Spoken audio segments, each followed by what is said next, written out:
히브리서 6장 13절부터 18절까지 읽겠습니다.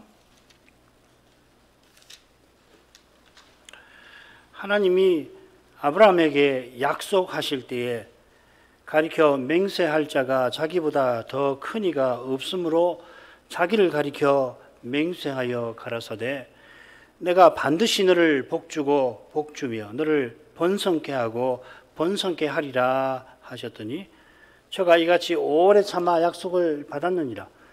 사람들은 자기보다 더 큰 자를 가리켜 맹세하나니 맹세는 저희 모든 다투는 일의 최후 확정이니라. 하나님은 약속을 기업으로 받는 자들에게 그 뜻이 변치 아니함을 충분히 나타내시려고 그 일에 맹세로 보증하셨나니 이는 하나님이 거짓말하실 수 없는 이 두 가지 변치 못할 사실을 인하여 앞에 있는 소망을 얻으려고 피하여 가는 우리로 큰 안위를 받게 하려 하심이라.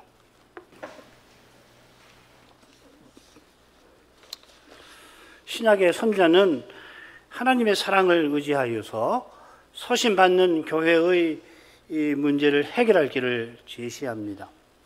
이 교회가 예루살렘 성도를 섬기는 거기서 하나님께서 서신받는 이 신자들을 사랑하시는 것을 확신합니다. 하나님의 사랑을 받지 않고는, 맛보지 않고는 그리스도처럼 성도를 섬기지 못합니다. 지금 그리스도께서 우리를 섬기시니 이걸 깨닫는 것이 실로 놀라운 일인데 그래서 우리가 섬기는 것입니다. 장차도 주님께서 우리를 섬기신다 하셨는데 이 신비를 바라보는 하나님 나라가 무엇인지를 장차 주님이 우리를 섬기시는 데서 환히 깨닫게 될 텐데 그걸 바라보는 사람은 지금 그리스도처럼 섬기지 않을 재간이 없습니다. 그리스도처럼 섬기는 이는 형제를 위하여 목숨 버리는 것을 마땅한 줄로 여깁니다. 요한일서 3장 16절 말씀이죠. 배도만큼 두려운 것이 없습니다. 로마서 7장에서 결국 이걸 이야기하는 건데 로마서만 아니라 모든 성경이 신약 성경이 이것을 강조하는데 그런데 형제를 위하여 목숨 버리는 교회를 배도가 이기지는 못해요. 바로 이것을 선지자가 원하고 있습니다. 선자는 서신받는 신자들이 간절하게 소망의 확신에 끝까지 이르기를 간절히 원합니다. 선자가 간절한 소원을 밝힐 때에 그 마음에 떠오르는 인물이 있습니다. 그 인물은 믿음과 오래 참음으로 말미암아서 약속을 기업으로 받은 사람들인데 그 중에 특별히 아브라함을 떠올렸을 겁니다. 오늘 읽은 말씀에서 선지자는 이 12절의 교훈을 상세히 교훈합니다. 그래서 12절을 여기서 우리가 함께 살피도록 하십시다. 13절부터 18절까지인데 선지자가 아브라함의 일을 이야기를 합니다마는 결국 신실하신 하나님께로 우리 마음을 향하도록 이끕니다. 셋으로 나눌 텐데 먼저 13절부터 15절까지 읽어보십시다. 하나님이 아브라함에게 약속하실 때에 가리켜 맹세할 자가 자기보다 더 큰 이가 없으므로 자기를 가리켜 맹세하여 가라사대 내가 반드시 너를 복주고 복주며 너를 번성케 하고 번성케 하리라 하셨더니 저가 이같이 오래 참아 약속을 받았느니라. 자, 선지자가 인용하는 말씀은 창세기 22장 16절에 나오죠. 여호와께서 아브라함들어 이삭을 번제로 드리라 하셨는데 아브라함이 이 말씀을 다 깨닫지를 못한 탓에 그 명령을 곧대로 받으려고 했습니다. 하나님이 설마 인신제사를 드리라 하셨겠습니까? 그래 그가 칼을 들어서 이삭을 죽이려고 했을 때에 여호와의 사자께서 아브라함을 가로막고 이삭을 살려주셨습니다. 대신 여호와께서 준비하신 순양을 아브라함들어 번제로 드리라 하시죠. 그때 여호와의 사자께서 아브라함을 불러서 여호와의 말씀을 전해 주십니다. 여호와께서 뭐라고 하시냐면 내가 나를 가리켜 맹세한다 하시고 내가 내게 큰 복을 주고 내 시로 크게 성하게 하리라 약속하셨습니다. 이 큰 복을 준다든지 크게 성하게 하리라. 이게 지금 히브리서 6장 14절과 같이 같은 동사를 거듭 사용한 표현법입니다. 번역이 다르지 같습니다. 이게 아주 히브리어의 그 독특한 표현인데, 이 표현법을 쓰면 어떤 뜻이 있느냐면 반드시 틀림없이 그렇게 할 거다 하는 뜻이 거기 담겨 있습니다. 히브리서 선자가 하나님을 약속하신 자라 10장 23절에서 부릅니다. 하나님께서 아브라함에게 약속하신 일은 실로 중요합니다. 이 약속이라는 말이 하나님의 언약을 가리키고 약속, 언약 해서 똑같이 묶을 약자가 쓰였죠. 속자도 마찬가지예요. 묶는다는 말입니다. 묶을 속, 묶을 약, 약속이죠. 그죠?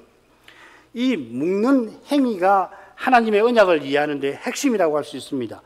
하나님이 언약하실 때 자신을 우리에게 묶으시는 것입니다. 우리를 하나님께 묶는 건 당연한 건데 하나님이 자기를 우리에게 묶으신단 말이죠. 그게 바로 우리의 하나님이 되어주시는 거예요.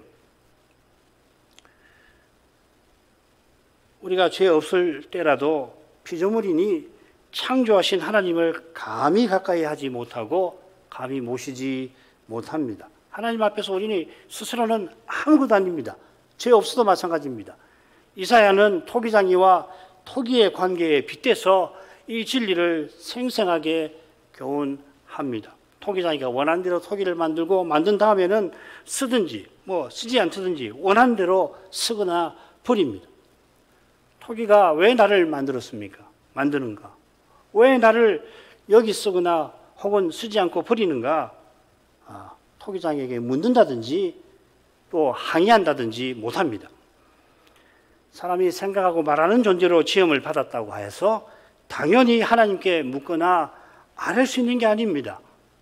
현대인의 착각인데 특히 우리 고백서도 분명히 언급합니다마는 인생이 죄가 없는 때라도 지극히 높으신 하나님께 감히 나아가지를 못하는데 죄인이 그 앞에 감히 서지를 못해요. 하나님께서 항의하는 그 입을 막아버리시면 항의 못하는 겁니다. 하나님께서 죄 없는 아담과 언약 맺어주신 것도 인생에게 분에 넘치는 일인데 주인에게 약속하신 것은 신비한 사랑을 베푸신 것입니다.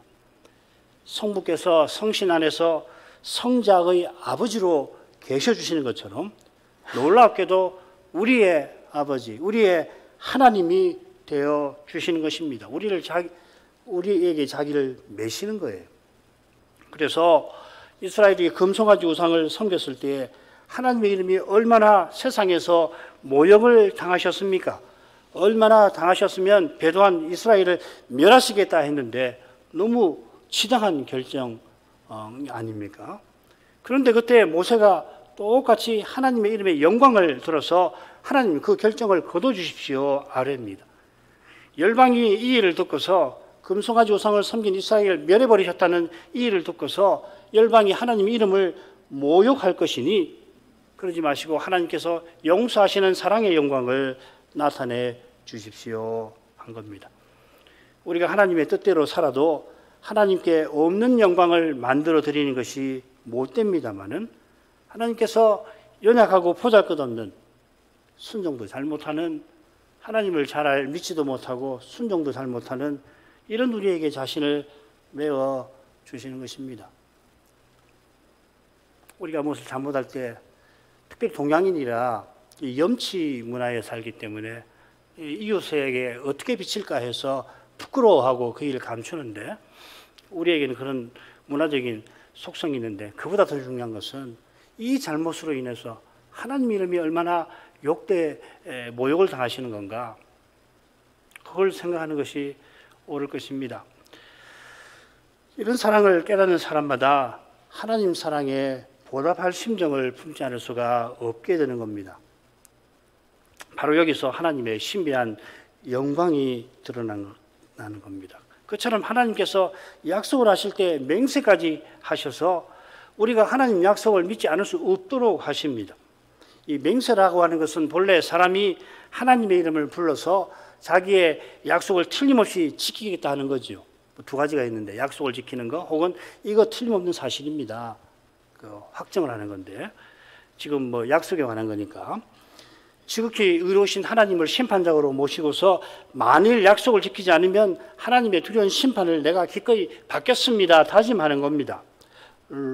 롯의 예가 좋죠. 롯이 나오미를 따르겠다고 할 때 자기가 죽으면 모르지만은 달리 만일 약속을 지키지 않으면 어머니를 버린다든지 떠난다고 한다면은 하나님이 자기에게 벌 위에 벌을 내리시기를 원한다였습니다. 룻기 1장 17절이 있죠.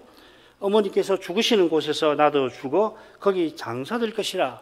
앞에 뭐 더 나옵니다만 만일 내가 죽는 일 외에 어머니와 떠나면 여호와께서 내게 벌을 내리시고 더 내리시기를 원하나이다. 자, 이런 것이 바로 자기보다 큰 일을 가리켜 맹세한다. 특별히 하나님 이름을 불러서 다짐한다 하는 겁니다. 하나님이 가장 크신 분이니까 자기를 가리켜 맹세하십니다. 이 맹세를 성경에서 가장 생생하게 보여주는 것이 창세기 15장에 나옵니다. 잘 알고 계시는 말씀이죠. 여호와 하나님께서 두려워하는 아브라함에게 나타나셔서 그가 두려워하는 문제를 친히 해결해 주십니다. 아브라함이 여러 가지를 두려워했는데 특별히 두려워한 것은 하나님의 언약이 이루어지지 않을까 하는 두려움이었습니다. 그가 그돌라오멜 대원정대가 다시 침공하는 것도 뭐 물론 두려워했겠습니다만은 그것과 아울러서 그보다 더 근본적으로 아직 후사가 없어서 언약을 이어갈 길이 보이지 않아서 큰 염려 중에 있었던 겁니다. 염려 중에 고심하면서 다메섹 사람 엘리에셀을 후사로 삼을까도 생각했지만 염려가 가시지를 않았던 것 같습니다. 과연 여호와께서 엘리에셀이 언약의 후사가 아니고 네 몸에서 날 자가 네 후사가 되리라 하셨습니다. 약속하신 거죠. 이에 이어서 하나님께서 아브라함을 이끌어 밖으로 나가서 밤하늘의 무별을 보게 하시고 너의 자손이 이같으리라 약속을 하십니다. 아브라함이 그때 본 밤하늘은 밤마다 보는 그 하늘이 아닙니다. 이상 중에 보게 하신 신비한 하늘입니다. 이상을 보게 하신 하나님께서 약속의 말씀을 아브라함들어 믿게 하신 것입니다.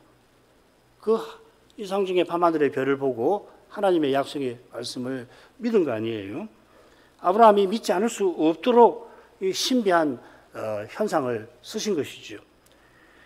자손에 관한 약속에 이어서 하나님께서 기업에 관한 땅에 관한 약속도 상기시킵니다. 그러자 아브라함이 그 약속을 믿을 증거를 구하죠. 무엇으로 이 약속을 믿겠습니까? 이때 하나님께서 아브라함들어 재물을 준비하라 하십니다. 소와 암염소와 순양을 둘로 쪼개게 하십니다. 아브라함이 이미 밤하늘에 무수한 별을 보았는데 흥미롭게도 이 재물을 준비할 때는 해질녘이었습니다. 아주 신비한 상황이죠, 그죠? 이게 평상시에 일어난 게 아니라 이상 중에서 이런 일이 일어나기 때문에 시간이 우리 볼 때는 뒤죽박죽처럼 보이는 겁니다. 그래서 해질녘에 아브라함이 예물을 준비하고 깊이 잠을 잘 때에 캄캄함이 임해서 두려워하는데 다시금 하나님께서 가나안을 기업으로 주겠다고 약속하십니다. 그 말씀을 하실 때 해는 져서 어두웠습니다. 어두운데 연기 나는 풀무와 타는 횃불이 쪼갠 재물 사이를 싹 지나갑니다. 캄캄한 밤중이니까 풀무와 횃불은 마치 두 발처럼 보였을 것입니다. 하나님이 사람처럼 걸어가시듯이 그 재물 사이로 지나가신 것입니다. 이것은 하나님이 만일 약속을 지키지 아니하신다면, 가나안을 약속으로 주시지 아니하신다면은 하나님 자신이 이 쪼개진 재물처럼 되겠다 하시는 것입니다. 이게 맹세하신 것입니다. 22장에서 여호와께서 맹세하신 것도 똑같습니다. 만일 여호와께서 약속대로 아브라함에게 복 주고 번성하게 하지 아니하시면은 내가 하나님 아니게 될 거다. 그렇게 말씀하시는 것입니다. 틀림없이 약속을 지키겠다 하시는 것입니다. 이런 내용에 비추어서 제가 이같이 오래 참았다 하는 말씀을 새겨야 합니다.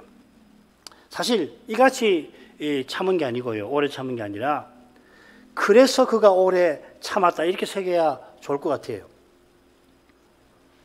이같이라고 새긴 표현이 로마서 5장 12절에 나왔고 그때 제가 설명해 드렸죠. 우리 한글 개혁은 로마서 5장 12절에도 이와 같이 이래서 이같이 이래서가 아니라 이같이라고 새겼습니다마는 그때 말씀을 드린 대로 이리하여 그래서 하고 새겨야 정확합니다. 이거 좀 고쳐야 합니다. 이거는 성경을 고치라고 해서 죄송합니다만 이것도 번역이라서 참 훌륭하거든요. 한글 개혁을 읽어보면 처음 읽을 때와 달리 한글 개혁을 원문하고 대조를 해서 읽으면 이 번역이 기가 막혀요. 얼른 읽을 때는 이게 무슨 말인가 잘 이해가 안 되는데 원문을 대조해서 읽으면 야, 이 한글 개혁 번역하는 분들이 정말 고심에 고심을 거쳐서 이렇게 번역했구나 하는 걸 알 수 있습니다. 달리 말하면 이보다 더 낮게 번역하는 것이 결코 쉽지 않다 그렇게 생각이 될 정도로 좋은 성경입니다. 그런데 이 번역이니까요. 실수가 있는 거예요. 오해하지 마시길 바랍니다. 고치라고 해서 목사가 뭔데 자기가 성경을 고치라 말하느냐 오해하지 마시고 원문을 보면 이렇게 하는 것이 정확합니다. 저가 이같이 오래 참았다고 한다면은 하나님이 오래 참으신 것처럼 참았다 이렇게 되겠죠, 그죠? 그보다는 하나님께서 맹세까지 하신 것을 가리키고 그래서 하나님이 맹세까지 해주셨기 때문에 아브라함이 오래 참았던 거다 그 말이죠. 하나님께서 약속하신 것만도 감사한데 거기에 대해서 맹세까지 하신 덕분에 그래서 아브라함이 오래 참았던 것입니다. 달리 표현하면 아브라함이 하나님과 하나님의 약속을 믿지 않을 수 없도록 하신 것입니다. 바로 이것이 창세기에 기록된 아브라함의 생애를 우리가 들여다보는 창문이 되어야 할 것입니다. 여호와께서 아브라함에게 맹세하신 이 사건도 마찬가지입니다. 아브라함이 어떻게 이삭을 얻었는지 우리는 잘 압니다. 아브라함이 믿음으로 이삭을 얻었습니다마는 신은 잘 믿지 못하는 아브라함을 하나님께서 믿게 하셨지요. 아브라함이 잘 믿지 못하는 상태조차도 믿음을 잃지 않고 잘 믿지 못하지만은 그래도 견디게 하신 그 자체가 하나님의 신실하신 덕분인 겁니다. 하나님이 아브라함대로 불신하지 않도록 붙으신 겁니다. 이삭을 얻기 직전에 무려 13년 동안 아브라함은 긴 침묵의 시기를 지냈습니다. 날마다 눈앞에 이스마엘이 자라가는 것을 보면서 아브라함은 믿음의 두려운 신비를 깨달았을 것입니다. 자기가 하나님의 뜻을 저버리고 이스마엘 얻은 게 아닙니다마는 사라의 조언을 받아서 어떻게든지 하나님의 뜻을 이루려고 했는데 그 결과가 언약을 허물 그런 위험을 불러왔던 겁니다. 얼마나 두렵습니까? 어린 이스마엘이 소년으로 자라가는 세월 동안 아브라함은 아마 이 세상 누구보다도 믿음의 두려운 신비를 뼈저리게 깨달아 갔을 것입니다. 무려 13년 지나서 여호와께서 아브라함에게 나타나셔서 나는 전능한 하나님이라 내가 언약을 이루는 하나님이라 하시고 아브라함에게 이삭을 주겠다고 약속하시며 그리고 그걸 믿게 하려고 은혜의 방도로서 할례를 정해 주신 거죠. 제정해 주셨잖아요. 그가 기근 때문에 이 사건 이후에 기근 때문에 그랄로 내려가지 않습니까? 가서 어떻게 될 뻔했습니까? 이삭을 잃을 뻔했잖아요. 그러나 하나님께서 그때도 사라를 보호해서 이삭을 낳게 해주셨습니다. 이런 사건들을 통해서 아브라함은 하나님을 죽은 자를 살리시는 하나님으로 믿은 겁니다. 그런 하나님께서 이삭을 번제로 드리라 하십니다. 그때 이삭의 나이가 얼마쯤인지 정확히는 모르지만 이집트로 팔려갈 때 요셉의 나이쯤 되었을 겁니다. 그 나이에 요셉은 뭐였습니까? 이미 언약의 후사가 되었습니다. 채색 옷을 입고 마치 제사장처럼 채색 옷을 입고는 아버지를 도왔습니다. 도와서 언약을 후사로서의 활동을 하지 않았습니까? 그런 이삭을 아브라함이 나이가 굉장히 많잖아요. 지금 120세 가까이 될 텐데 언제 세상을 떠날지 모르는데 자기 언약을 이어갈 이 이삭을 드리라고 하나님이 명하신 거죠. 인생에서 가장 긴 밤을 보내면서 이 아브라함은 가장 힘든 문제를 풀어야 했던 것입니다. 창세기도 우리 공부했죠. 마침내 문제를 풉니다. 그 해결책이 열쇠가 뭡니까? 죽은 자를 살리시는 하나님이었습니다. 그 열쇠를 아브라함이 스스로 찾아낸 거 아니죠. 하나님께서 그 긴 밤의 시름 가운데서 이걸 깨닫게 하신 거 아니에요. 아브라함 자신이 이 계시를 통하여 죽음의 고통을 그 밤에 맛보고 이긴 것입니다. 부활을 경험한 겁니다. 말하자면 신약의 표현으로 하자면 그의 깨달음이 온전하진 않았습니다만은 하나님이 아브라함들어 하나님의 약속을 믿지 않을 수 없게 틀림없이 하나님이 내가 이삭을 죽이더라도 다시 살리실 거라고 믿고서 모리아로 올라왔던 것이거든요. 아브라함이 오래 참은 것은 하나님이 신실하신 데 있습니다. 하나님께서 인생의 연약함을 길이 참으시며 연약한 우리를 붙드십니다. 얼마나 우리가 연약한지 로마서 7장에서 우리는 배우게 됩니다. 가장 경건한 사도라도 죄에게 포로 잡힙니다. 그가 원하는 것은 행치 못하고 원치 아니하는 것을 행합니다. 이 고백할 때 바울이 뭘 염두에 뒀을지 한번 생각해 보세요. 바울이 가장 행하고자 하는 것이 뭐였고 바울이 가장 원치 않은 것이 무엇인지를 놓고서 한번 이 고민을 한번 생각해 보시란 말이죠. 이런 인생이 무슨 수로 하나님 언약을 이룹니까? 하나님의 언약은 하나님이 이루시는 것입니다. 이게 바울이 그토록 자주 고백한 우리 주 예수 그리스도로 말미암아 이 표현에 담긴 핵심 교훈입니다. 우리 인생은 말입니다. 한순간에 멸망의 벼랑으로 추락할 수가 있습니다. 하나님이 붙으시지 않으면. 아브라함의 오래 참음은 하나님의 오래 참으심, 그 신실하심을 가리키는 겁니다. 신실하신 하나님께서 아브라함들을 끝까지 믿게 하신 겁니다. 우리 모두도 마찬가지죠. 그런 점에서. 그처럼 죽음의 고난의 죽음을 그가 견디게 하신 겁니다. 이게 바울이 경험한 그리스도와 함께 고난받음입니다. 히브리서의 선자는 모세가 그리스도의 고난을 이집트의 모든 부하보다 더 큰 재물로 여겼다고 해설하죠. 한글 번역은 조금 아쉽게도 그리스도를 위하여 받는 능력이라고 새겼습니다만은 히브리서 13장에서는 바로 잡습니다. 그처럼 우리가 그의 능력을, 그리스도의 능력을 지고 고난당하신 그리스도에게로 나아가서 영구한 도성을 향하라 권하지 않습니까? 달리 말씀드리면 그리스도의 고난에 참여하는 것이 오래 참음입니다. 아브라함이 오래 참아 약속을 받았습니다. 아브라함이 이삭을 번제로 드리던 이 사건 이전에도 3번 성경에 약속받은 게 나오지요. 이 약속은 두 가지로 이루어졌습니다. 첫째는 언약의 후손에 관한 거고 다른 하나는 가나안 기업의 땅에 관한 겁니다. 아브라함에게 언약을 이을 아들을 주시고 그 자손이 이 가나안을 차지할 거다 하는 것입니다. 이 둘은 결국 메시아와 아브라함의 자손으로 오시는 메시아와 그분이 세우시는 영원한 나라, 하나님 나라에 관한 약속이죠. 아브라함이 오실 메시아를 바라보며 영원한 나라를 향하여 살아갔습니다. 그게 히브리서 11장 주제입니다. 그렇지만 아브라함을 비롯하여 구약 백성이 신약 백성처럼 그렇게 메시아와 교제하고 그리스도와 연합되고 하나님 나라에 들어와 살았던 건 아닙니다. 이런 점에서 그들은 약속을 받지 못했다 하고서 히브리서 11장에 2번이나 약속을 받지 못했다 그렇게 했습니다. 여기 약속을 받았다고 해놓고 여기는 약속을 받지 못했다고 그랬는데 단어가 달라요.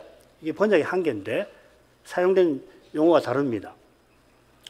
구약시대는 메시아와 하나님 나라가 아직 오지 않은 때입니다만은 하나님이 약속을 주셔서 메시아를 바라보고 영원한 나라를 향하게 하셨죠. 이게 얼마나 놀라운 일인지 우리를 보면 압니다. 메시아가 이미 오셔서 지금 하늘에 계시는데 그렇다고 해서 재림의 약속을 잘 믿지 못하는 우리를 보면 잘 알 수가 있는 겁니다. 얼마나 어려운 일이 있을까. 오신 메시아를 바라는 거 이건 은혜로만 되는 거다. 그처럼 영광 구름을 보고도 여호와 하나님을 구약 백성이 거역하지 않았습니까? 죄는 이렇게 무서운 겁니다. 이 죄가 어디 달아난 거 아닙니다. 죄가 죽어버린 거 아닙니다. 우리 삶에도 이 죄가 있는 거예요. 우리 안에도 이 죄가 있는 거죠. 로마서 7장 14절 이하에서 바로 그 주제를 다루지 않습니까? 그처럼 은혜는 얼마나 더 복스러운 것이겠습니까? 16절로 가십시다. 사람들은 자기보다 더 큰 자를 가리켜 맹세하나니 맹세는 저희 모든 다투는 일의 최후 확정이니라. 2절을 16절을 생략하고 17절로 곧장 나가시더라도 선지자가 전하는 교훈을 받는데 별 문제 없는 것 같지만 16절을 굳이 설명한 의중이 있겠죠. 게다가 16절이 이유인즉슨 하고 시작됩니다. 하나님께서 맹세하신 덕분에 아브라함이 오래 참아 약속을 받은 그것을 서신받는 신자들이 잘 깨닫게 하려고 16절을 굳이 덧붙인 겁니다. 요컨대 16절은 이 서신받는 신자들에게 익숙한 내용일 겁니다. 2절 처음에 나오는 낱말이 사람들입니다. 사람들은 이렇게, 그리고 17절은 하나님은 이렇게 대조가 되죠. 앞서 하나님의 맹세에 관하여 교훈한 선지자가 사람들의 맹세를 듭니다. 사람들의 맹세가 이러이러하다면 하나님의 맹세는 더욱 그러할 것입니다. 아니, 비교할 필요조차 없이 그러할 겁니다. 이 주제와 관련해서 서신받는 신자가 누굴까를 고려해 볼 만합니다. 처음에 말씀을 제가 드렸는데 우리가 지난 시간에도 생각한 것처럼 서신받는 이 교회 신자들은 예루살렘 교회를 성도를 섬기던 이방인 신자들 같습니다. 뭐 반드시 이방인이라 고집할 건 없는데 여러 가지를 봐서 이거 외에도 여러 가지 있습니다. 뭐 죽은 행실이든지 뭐 몇몇 가지 근거가 있는데 이방인 신자로 보는 것이 좋습니다. 당시 로마 제국에서 사람들은 자기보다 큰 황제를 가리켜 맹세했습니다. 황제를 가리켜 맹세하면서 예를 들면 자기 재산인 여종을 가격 얼마에 팔고 내가 이 계약을 확정한다. 똑같은 낱말을 여기 이와 똑같은 낱말을 썼습니다. 6장 16절에 확정이라는 말 나오죠. 인간 황제를 가리켜 맹세하면 사람들이 다투지를 않고 더 이상 다투지 않고 그의 말을 고지고대로 받아들였습니다. 여종을 파는 사람이 맹세할 만한 상황이 물론 있겠지요.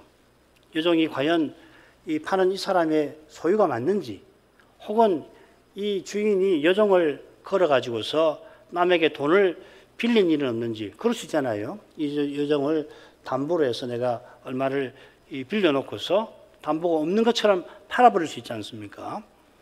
이게 다툴 여지가 있는 거예요. 여종을 사려는 사람이 이 문헌에 따르면 640드라크마, 640 데나리온이나 되는 거액을 지불해야 하니까 다툼의 소지가 될 만한 것을 철저히 살펴야 할 겁니다. 아무리 살펴도 말씀드린 대로 파는 사람이 여종을 몰래 걸어서 이 다른 사람에게 돈을 빌린 것까지 다 알아낼 재간은 없지 않아요. 이런 상황에서 그가 황제 이름으로 맹세를 하면 그의 말을 믿고 계약을 확정했던 겁니다. 황제 이름으로 맹세한 사람들의 행위도 이만한 효력을 가진다면 하나님의 이름으로 맹세한 행위는 적어도 그에 못지않은 효력을 지녀야 할 것입니다. 구약만 아니라 신약시대도 우리 생각해 볼 만한 거 아닙니까? 게다가 하나님이 자기 이름으로 하신 맹세는 비교할 필요가 아예 없는 거죠. 하나님이 맹세하셨으면 틀림없이 약속을 지키시는 거예요. 바로 이어지는 그 내용이 셋째 부분에서 이어질 것입니다. 다만 선지자가 굳이 이런 예를 가운데 든 의중을 살필만 합니다. 필시 서신받는 신자들이 하나님의 약속을 꼭 믿게 하려고 이런 말씀을 하는 거죠. 달리 표현하면 서신받는 신자들의 눈앞에 펼쳐진 현실은 하나님 약속을 믿기가 퍽 힘든 현실이었을 겁니다. 어제까지 목숨도 함께하던 신앙의 동지가 배도하며 주님의 교회를 대적하는 현실은 보고도 믿기지 않을 것입니다. 처음 믿을 때 옥에 갇혔던 그 사람이 그런 사람과 기꺼이 친구가 되어서 함께 사람들의 그 조롱과 멸시를 다 받은 그 사람이 이제 주님을 버리고 떠나는 모습에 자기 믿음마저 흔들릴 수가 있을 겁니다. 이런 사정을 잘 아는 선자라 믿지 아니하는 사람들도 서로 다투는 일을 최후 확정하는 맹세의 제도를 들어서 하나님의 신실하심을 힘써서 전하고 있는 것입니다. 10절 18절 하나님은 약속을 기업으로 받는 자들에게 그 뜻이 변치 아니함을 충분히 나타내시려고 그 일에 맹세로 보증하셨나니 이는 하나님이 거짓말하실 수 없는 이 두 가지 변치 못할 사실을 인하여 앞에 있는 소망을 얻으려고 피하여 가는 우리로 큰 안위를 받게 하려 하심이라. 이 17절에 맨 처음에 충분히라고 하는 말을 강조하면서 시작을 합니다. 이 표현은 본래 더욱 넘치게라고 번역할 수 있습니다. 같은 낱말이 히브리서 7장 15절에서는 더욱 이렇게 새겨져 있습니다. 더욱이라고 했지만은 훨씬 더욱, 훨씬 더라는 뜻이고, 그리고 뜻은 뭐냐면 더할 나위 없이라는 뜻입니다. 우리가 히브리서 2장 1절에서 생각했죠. 모든 들은 것을 더욱 간절히 삼가라. 하나님이 뜻하시되 더욱 더 뜻하시는 일이 있다는 것입니다.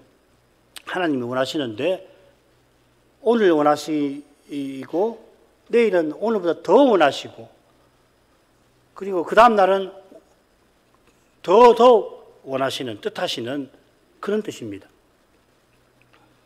그 일이 바로 하나님의 뜻이 약속이라고 생각하시면 좋습니다. 뜻이 변치 아니함을 우리에게 나타내시는 그 일이에요. 그 일을 얼마나 원하시는지 뜻하시는지 같은 낱말이거든요. 하나님의 뜻은 명사고 충분히 나타내시려고라고 번역된 말에 뜻한다는 말 동사가 쓰여 있습니다.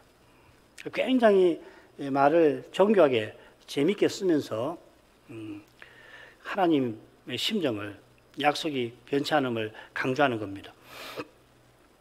그 일을 얼마나 뜻하시는지를 표현하려고 선자는 충분히라는 말을 썼습니다. 말씀드린 대로 어제보다 오늘 더 원하시고 내일은 오늘보다도 더 원하시고 시간이 가면 갈수록 하나님께서 약속하신 것을 틀림없이 지키신다. 그 뜻이 절대로 변치 아니한다. 우리에게 약속하신 것을 틀림없이 지키신다는 것을 더 보여주시기를 원한다 하는 뜻이 여기 있는 겁니다. 제가 설명력이 부족해서 참 아쉽습니다. 하나님께서 독생자를 아끼지 아니하실 정도로 하나님 뜻이 변치 아니함을 우리에게 드러내고자 하십니다. 그래서 말씀드린 것처럼 의도적으로 하나님의 뜻이라는 명사, 동사를 함께 써서 강조합니다. 하나님께서 어제보다 오늘 더, 오늘보다 내일 더욱 뜻하신다면 그러면 뭐 하나님 뜻이 변할 리가 없죠. 더욱이 그 뜻은 점점 이루어져 갈 겁니다. 하나님이 틀림없이 그 뜻을 이루어 주실 것을 간절히 바라셔서 맹세까지 하신 것입니다. 얼마나 우리를 위해서 낮아지신 것입니까? 언약 백성에게 그 뜻을 보이려고 하셨는데 그들을 뭐라고 그랬냐면 약속을 기업으로 받는 자들이라 하였습니다. 12절에 비슷한 표현이 나왔지요. 여기서는 기업으로 받는 자가 아니라 명사를 써서 후사라고 되어 있습니다. 약속의 후사들입니다. 그러니까 비슷한데 조금 다릅니다. 약속의 후사는 12절에 나온 아브라함같이 신실한 구약 백성도 물론 가리키겠습니다만은 아브라함의 후손인 우리를 포함할 겁니다. 18절을 보면 분명해지죠. 소망을 얻으려고 피하여 가는 우리라고 되어 있잖아요. 신약 백성은 메시아가 오시고 하나님 나라에 이미 들어간 점에서는 구약 백성과 물론 다릅니다만은 그들처럼 완성된 나라에 들어갈 것이고 메시아와 장차 같아질 약속을 받은 점에서는 구약 신자들과 같습니다. 지금 선지자가 아브라함의 일을 든 이유도 12절에 나온 것처럼 우리가 끝까지 소망의 확신에 이르게 하려 하는 데 있습니다. 하나님이 그 뜻이 변치 아니함을 우리에게 주신 약속을 틀림없이 이루심을 나타내려고 맹세로 보증하셨습니다. 여기 맹세도 물론 아브라함에게 하신 맹세도 포함하겠습니다만은 동시에 다른 맹세를 가리키는 것 같아요. 뭐 같은 게 아니라 다른 맹세를 분명히 가리킵니다.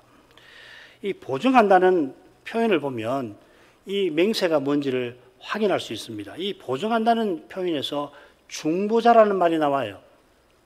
하나는 동사고 하나는 명사입니다. 보증하다는 말은 메시튜어라는 말이고 이 중보자라는 말은 메시테스라는 말입니다. 비슷하죠?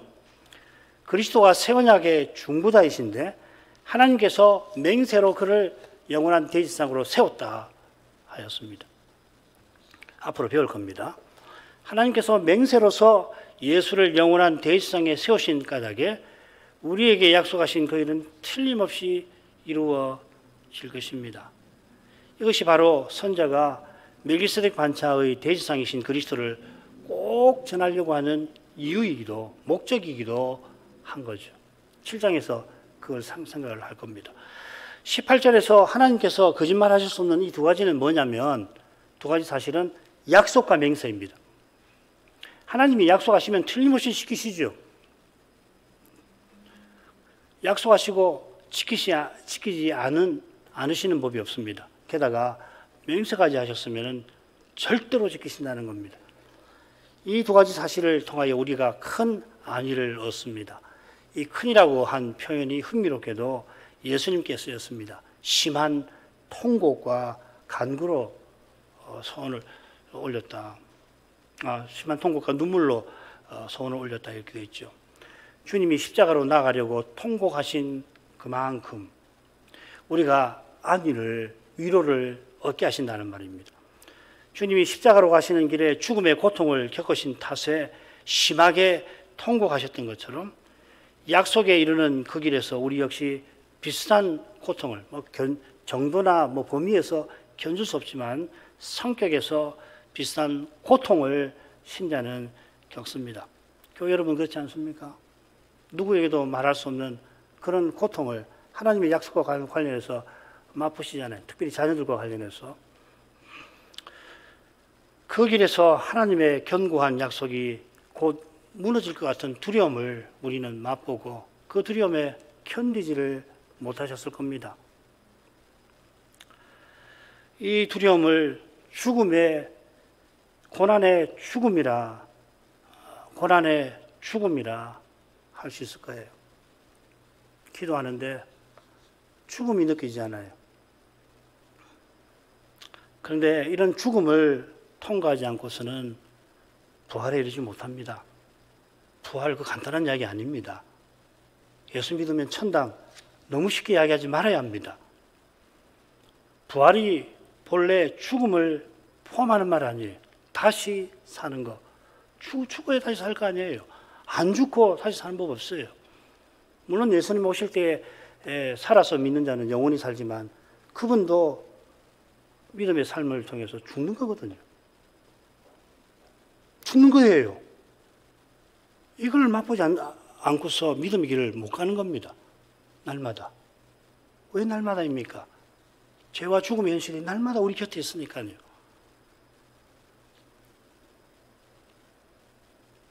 이 죽음은 너무도 강해서 사람은 못 견딥니다.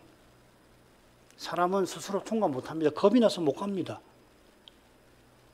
약합니다. 인생은. 그리스도께서 이 연약함을 아시고 죽음의 고난을 통과할 위로를 주시는 것입니다. 이 위로는 약속이 도무지 이루어지지 않을 것 같은 바로 그때에 실로 놀랍게도 약속하신 하나님을 믿고 의지하는 믿음과 함께 옵니다. 이 믿음을 주시면서 위로를 맛보게 하신 겁니다. 참된 믿음은 믿을 수 없는 것을 단서가 있습니다. 사람이 보기에 사람으로서는 믿을 수 없는 것을 믿는 것이에요. 그래서 은혜의 선물이라고 우리는 고백합니다. 이 안위를 힘입어 우리의 안위이신 그리스도를 힘입어서 우리는 오늘도 소망을 굳게 붙잡습니다. 하나님이 우리와 우리 자녀에게 약속하신 그 약속을 틀림없이 이루십니다. 중요한 것은 믿는 것이에요. 자, 이 주제는 다음 시간에 좀 더 생각하는 것이 좋겠습니다. 기도하겠습니다. 거룩하신 아버지, 옛적에 아브라함들어 하나님의 약속을 꼭 믿고 그 믿음으로 받은 사명을 이루게 하시려고 맹세까지 해주셨습니다. 하나님이 약속을 하시면 틀림없이 이루시지만은 우리 인생이 연약한 탓에 그처럼 그 약속은 우리의 생각을 넘어서는 것이라 하나님은 아브라함대로 믿지 않을 수 없도록 하신 줄 압니다. 그 약속을 이루려 하실 때 하나님께서 맹세로서 그리스도를 영원한 대제사장으로 세우셨습니다. 예수께서 영원한 대제사장으로서 항상 사셔서 이 순간에도 우리를 위하여 간구해 주시는 덕분에 그리스도를 힘입어 하나님께 나아가는 자들을 온전히 구원하십니다. 오직 구원이 하나님 은혜에 그리스도의 역사하심에 있음을 이 진리가 그리스도 오시기 전에 구약 백성의 가운데에도 전파되어서 오늘 우리가 낭독한 시편 시인도 똑같이 고백하게 하셨습니다. 자비하신 아버지, 인생의 연약함을 돌아보셔서 이 연약한 저희의 연약한 믿음을 굳게 붙들어 주시기를 구합니다. 믿음으로 살아가는 길에 겪는 어려움, 특히 이 고난을 능히 이기도록 주님 늘 소망의 빛을 비추어 주옵소서. 그 빛 가운데서 믿음의 길이 점점 펼쳐져 나갈 것입니다. 이 시대에는 그 길이 어디로 향하는지 성신님 더욱 보여주시고 또 힘있게 그 길을 걸어가게 해주십시오. 예수님 이름으로 기도합니다. 아멘.